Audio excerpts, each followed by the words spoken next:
At nandito na naman tayo sa ating no contact update for February 16, 2026. You know the drill. Pwede niyong i-pause ang video na to for a while at isipin niyo ang person ninyo na gusto niyo malaman. Curious kayo malaman kung siya ba ay may feelings pa for you, may emotions, or iniisip pa ba niya kayo? Or may hakbang or plano ba siya ditong actions, no? Na gagawin patungkol sa inyong sitwasyon, no? At i-resume back mo na lang kapag katapos ka ng isipin siya, no? That is also one way kasi ng pag-set mo ng iyong intentions, no? At para makuha rin natin more likely ang energy ng iyong person, no? At mga babes, kung kaya nyo naman, no, na mag-imagine ng inyong person dito, no, habang dumadadala ko, edi go. At sa mga curious lang malaman, no, yung tungkol sa person nila rito, wala silang contact with, no, at talagang totally, talaga namang zero contact kayo, then tara dito at pwede kayong umi-standby here. So, we're getting the real-time energies of that person. Just take only what resonates, Archangel Michael. Thank you so much, Angel Guides.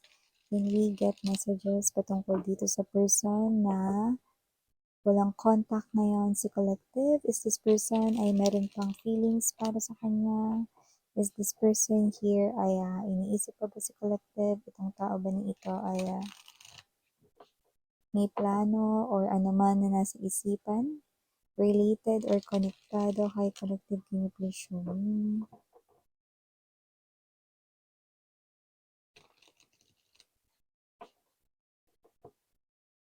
Wala tayong gender, ba lalaki LGBT? New subscribers, may name is yan. Pwede nyo rin dalhin dito ang iba nyo pang mga friends and loved ones, kasama ng aking mga istambayers and puyaters dyan. Okay, let's go ahead and check these messages. By the way, may isa pa tayong channel ang Dalnim, which means Goddess of the Moon in Korean. So, ang link niyan down below sa description box. Araw-araw yung nag-upload din tayo ng collective readings for all signs there. Kahit anong zodiac sign mo, pwede kang manood there, okay? We have here the mentor, Prince of Swords, ooh. Five of Swords here, Magician, Ten of Coins, Transformation, another major arcana. You have 1, 2, 3 major arcanas here. Princess of Swords, yeah, definitely communication. Two of Swords, Chariot. You know what I'm saying? All of this, no, tingnan natin what's next. The Prince of Coins. This person here wants to tell you only one thing. Sharon, I love you. Mahal kita. And with the Chariot, even though magkaiba na yung ginagalawan ninyong mundo ngayon, maaaring nasa panibagong chapter or yugto ka na ng buhay mo, isa lang ang gusto niyang sabihin sa'yo, no? I repeat, this is real-time energies, all of this. Like what I'm seeing, no? Communications, swords, communications, this person here. I love you. Mahal kita. That's all this person here can say. And even though you're already worlds apart, this person here, gusto niya pa rin maiparating yan sa inyo. And this person clearly knows that you're addict sa panonood ng mga energy or tarot readings. That's why this person here is asking for some kind of favor to me. Okay, the medium writing here, no, ang tagapag pahayag, no, ng mensahe niya rito, na ginawa pa akong utusan. Mahal ka daw niya. Princess of Swords energy. This person here wants you to be happy. And look at that. The sun ay behind him or her. But this person here looks like, no, escaping here, no. Lumalayo na siya rito sa'yo, no, because this person wants you to be happy. Okay? This person here Ang gusto niya ritong iwanan at wag mo ritong kalimutan, no, ay ang salitang mahal ka niya. Marami man siya ritong pagkakamali sa'yo, inaamin niya yon, Five of Swords energy. Gusto niyang tandaan mo na ang huli niya ritong mensahe, no, para sa'yo ay mahal ka niya. Yeah? So, kasi naman tong energy na to, no, this person here, multiple times niya ritong hiniling, no, na ma-manifest rito ikaw pabalik sa buhay niya. But it looks like ang dami ng mga spiritual lessons na natutunan mo sa inyong relasyon, no, at ina-apply mo ngayon sa iyong own life's journey. And it looks like you're not really into that type of getting back together sa kanya. Especially dito sa person na to, no, na nakasakit ng damdamin mo. And I do pick up that, believe it or not, this person here, may mga pagbabago rin na sinabayan siya kahit ang hirap ng mga pagbabago na yun.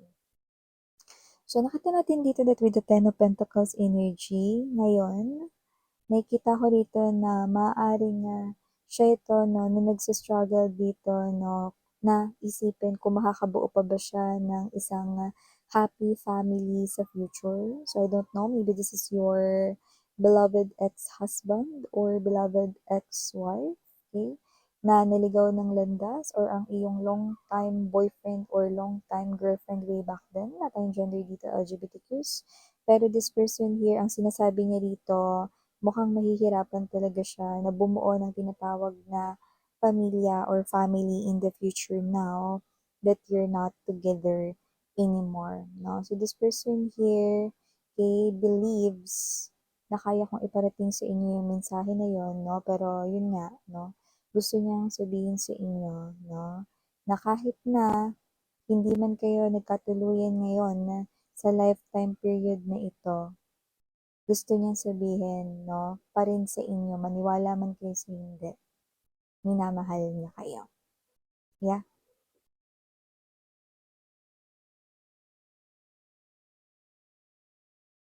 And this is something not really easy for this person here. Actually, this person here has this difficulty sa kanyang situations ngayon, pero yun talaga yun. Huwag mo daw kalimutan na mahal ka niya. Hindi minahal, kundi mahal ka niya. Ibig sabihin, it's still the feeling niya ngayon. Mahal ka pa rin niya ngayon. So, pwedeng late naman yun na-realize, no, but it's consistent now. The feeling is not fluctuating. The feeling right in here is stable and consistent. So, definitely, it gives me this type of energy that this person here really learned a lot sa inyong separation. No? So, maybe this person here could have tried rin na gumawa ng actions at paraan just to win you back, but maybe you've already rejected him or her multiple times because you no longer trust him or her, right? But, yung iba sa inyo, nakita natin dito, no, that you've already moved on. Like, wala na kayong feelings for this person here, and maaaring yung naging huli ninyong pag-uusap ay all about closure. Ano man yan? I'm seeing ending here. But this person here was just happiness, okay, sa iyong life. Real happiness, no? And this person is quite sad right in here because hindi mo yun nakuha talaga, no, when you're with him or with her, no? During those times that you're together, no? A lot of regrets na sana mga bagay na ginawa niya during your um, situations way back then, yung mga moments sana, maraming memories sana, marami ritong mga bagay na pinanghihinayangan niyang hindi niya ginawa for you dati. And I do see that this person here ay someone who is now letting you go. Even though it hurts a lot. But the only thing that this person here wants to leave sa'yo is yung mga salitang mahal ka niya. I love you. Kahit ano pang lengguwahe yan. Te amo. Saranghe. Okay? So, whatever this energy is, I do see that this person here is someone na nakikita ko nag-mature siya rito at nakikita ko rito na gagawin kanya rito inspiration sa kanyang pag-move forward sa kanyang life. And this person here, no, ay nandoon sa energy ng gusto ko na lang niya ritong bigyan ng peace of mind. And nakikita ko rin, no, na talagang ngayon ay pinalalaya ka niya. Hindi na siya rito para gambalain ka, hindi na siya rito para kulitin ka, hindi dahil napagod siya, okay? Kundi dahil gusto ka na niyang tuluyang maging masaya. Yung iba na-realize nila na hindi sila yung makakapagbigay ng love na yun sa'yo. Okay? Naniniwala sila rito na ito yung least na pwede nilang gawin is to leave you alone, happy with your life, not bothering you anymore. So, I do pick up that with the chariot. This is something here na masasabi niyang sweet escape pa rin. Because this is the best decision that this person here ay iniisip na maganda niyang dapat gawin ngayon. Okay, so this person here, though parang nagkakaroon rito ng difficulty ng tuluyang pag-let go sa'yo, tinutuloy pa rin niya. This person feels like he or she is walking on an eggshell. So I do see that this person here is someone who's clearly giving me the vibe that he also or she also wants to thank you or magpasalamat sa'yo rito, no, because you've done so many things for him or her. And lalong-lalo na, yung malaking pagbabagong nangyari ngayon sa buhay. Because when you left, okay, everything, para siya ritong nagising, natauhan na, para siya ritong nauntog, nadapa, pero fully awakened na. Na dapat siya rito, no, na magseryoso sa buhay, na dapat ay dun siya pumunta sa direksyon, no, ng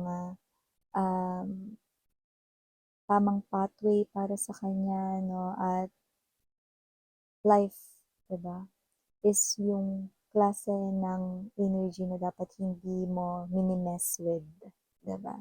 And I do pick up that whoever this energy is, this person here, alam mo parang, yeah, nakakaramdam siya dito ng panlalamig because this person here ay walking alone, moving forward alone sa kanyang life ngayon, no? Pero nakangiti siya, why?